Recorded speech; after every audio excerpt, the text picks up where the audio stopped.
கண்டிப்பா மென்ஷன் பண்ணியே ஆகணும். உனை எமரி வந்து ஆக்சுவலி நாங்கள் 6 இயர்ஸ் பிஃபோர் ஒரு ஒரு வில்லனை கிரியேட் பண்ணி விட்டோன்ற மாதிரி சொல்லலாம். 6 இயர்ஸ் பிஃபோர் வந்து ஆர்சனலுக்கு அவர் ஹெட் கோச்சாக இருந்திருப்பார், மேனேஜராக இருந்திருப்பார். பட் 1 இயர்லேயே அவரை வந்து நாங்கள் சாக் பண்ணியிருப்போம். அந்த வெறி இப்போ வரையும் அவருக்கு இருக்குது. ரிவெஞ்ச் மோடில் தான் எனி டைம் ஆர்சனல் ஆடுவார் அந்த மனுஷன்.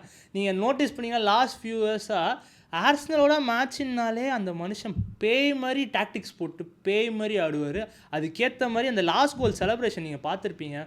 அவ்வளோதான், அவன் போட்ட செலிப்ரேஷனே தெரிஞ்சது எங்கள் மேலே எவ்வளோ காண்டில் இருக்கான்னு. பட் அவன் பாயிண்ட் ஆஃப் வியூவில் யோசிச்சா நான் கண்டிப்பாக குறை சொல்ல மாட்டேன். ஏன்னா 1 இயரில் 5th முடிச்சிருப்பாருன்னு நினைக்கிறேன் ப்ரீமியர் லீக்கில். அண்ட் ஃபைனல்ஸ் யூரோப்பா லீக் போயிருப்பாங்க.